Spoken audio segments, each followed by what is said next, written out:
मुश्ताक गनी साहब का और एबटाबाद का एक सफ़ीर के तौर पे मंगल को खान साहब से बात करूंगा कि ये ज्यादती हुई एबटाबाद के साथ,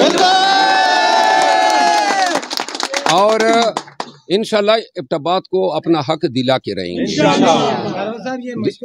कांग्रेशनल कमेटी में उन्होंने कहा जी कि अमेरिका का ये रिजीम चेंज में कोई किरदार नहीं है और ये कंस्पिरेसी नहीं थी।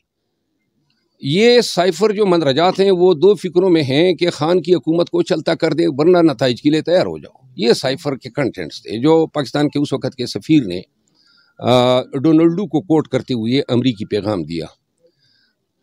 अब क्या पाकिस्तानी ये तवक्को रखें कि अमरीकी हुकूमत का एक एहलकार कमेटी के सामने जाके ये कहेगा कि अमरीकी हुकूमत दुनिया के मुख्तलिफ हिस्सों में हुकूमतें जो हैं वो इस तरह तब्दील करवाते हैं या इक़्तिदार से लोगों को महरूम करते हैं। कतई ये मुमकिन ही नहीं था, उसने झूठ ही बोलना था बाई डिफ़ॉल्ट।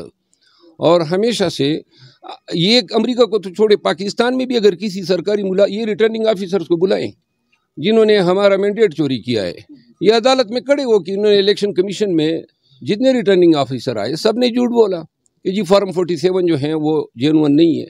तो लिहाजा ये हर हुकूमत के जो अलकार होते हैं वो अपनी हुकूमती इक़दामात को डिफेंड करते हैं और इसके लिए उन्हें अगर झूठ बोलना पड़ता है तो ये बिला दरीग़ बोलते हैं। जी कैद बंद हैं, ये सियासी केसेस के तोफ़ेल हैं और ख़ान की गिरफ्तारी इतनी तवालत इख्तियार न करती अगर हमारे अदालतें जो हैं वो केसेस के ट्रायल इस तरह न करते। पूरी प्लानिंग से खान के ट्रायल्स हुए। एक केस में जिसमें रिहाई होती है तो दूसरा केस पक के तैयार हो जाता है, इधर से रिहाई होती है दूसरे में सज़ा आ जाती है। चाहिए तो ये था कि जितने केसेस थे ट्रायल सब की इकट्ठे होती और जो भी होना था ताकि हम यकमुश्त जाते और उन फैसलों को चैलेंज करते। अभी 4 केसेस में खान साहब को सज़ायाबी हुई है और जिस सूरत के साथ और बोलने अंदाज में ट्रायल करके जज साहबान ने ये टारगेट करवा के दिया, उसका फ़ायदा में अपील में ये हुआ कि जो बुनियादी निज़ामी इंसाफ की ज़रूरियात हैं वो इन ट्रायल में पूरी नहीं हुई। यानी कि दिफा का हक जो है जरा का वो लिया गया, अपनी मर्ज़ी के वकील का हक लिया गया। हमारे वकला को निकाल के जज साहबान ने अपने मर्ज़ी के वकला जो हैं वो उन्होंने मुकर्रर किए और ना हमें डिफेंस एविडेंस का मौका दिया गया। अपीलें ज़ेर समात हैं इस्लामाबाद हाई कोर्ट में और साइफर केस में उम्मीद है कि ज़्यादा से ज़्यादा मंगल तक जो हैं एक अच्छी खबर जो है अवाम पाकिस्तान को सुनने की इंशाल्लाह।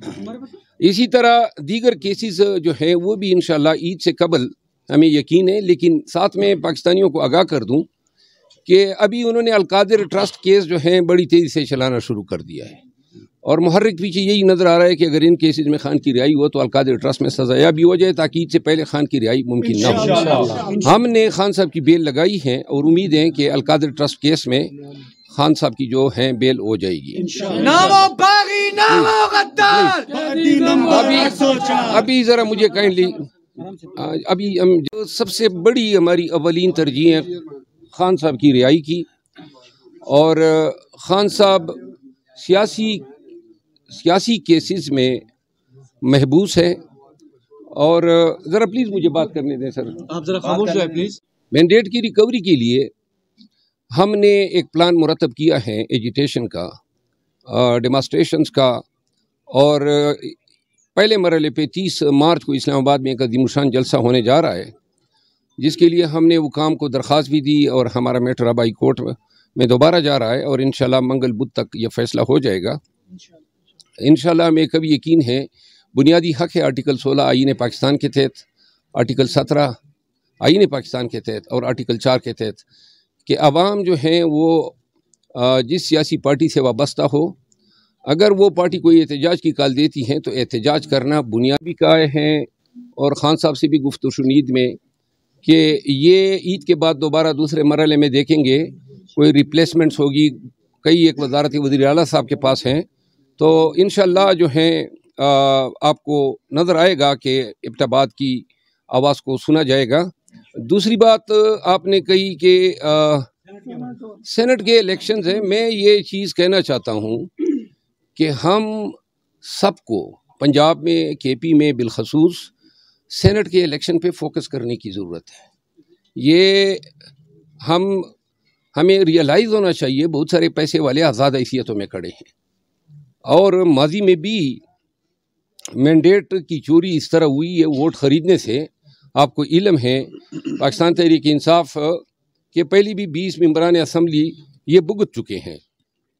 तो मैं ये इंसिस्ट करूँगा कि सेनेट के इलेक्शन को जो लोग लुक आफ्टर कर रहे हैं वो ये ज़रूर देख लें। उस दिन कल समराबाद से साफ़ी हैं, उनके शो में मुझसे सवाल किया गया कि जी पंजाब के जो अपोजिशन लीडर है, और उनका बयान मुझे फिर उन्होंने भेजा भी, उन्होंने कहा है कि 20 अफराद जो हैं उनसे फॉरवर्ड ब्लॉक बनाने की तैयारियां हो रही हैं, जिस पर मैंने कहा कि कुछ हमसे पहले भी उन्होंने तोड़े थे। PMLN ने जो पहले नारा लगाती थी कि वोट को इज्जत दो, लेकिन आज मेरी पंजाब की क़यादत से बात हुई और उन्होंने कहा कि जी अल्हम्दुलिल्लाह हमारे MPs मुतहद हैं और वो जो पहले जो र्यूमर या चेमेगोइयाँ थी उनका शायद अजाला हो गया है।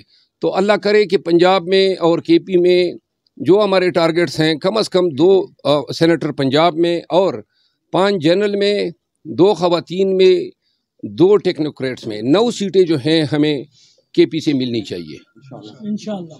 जी कोई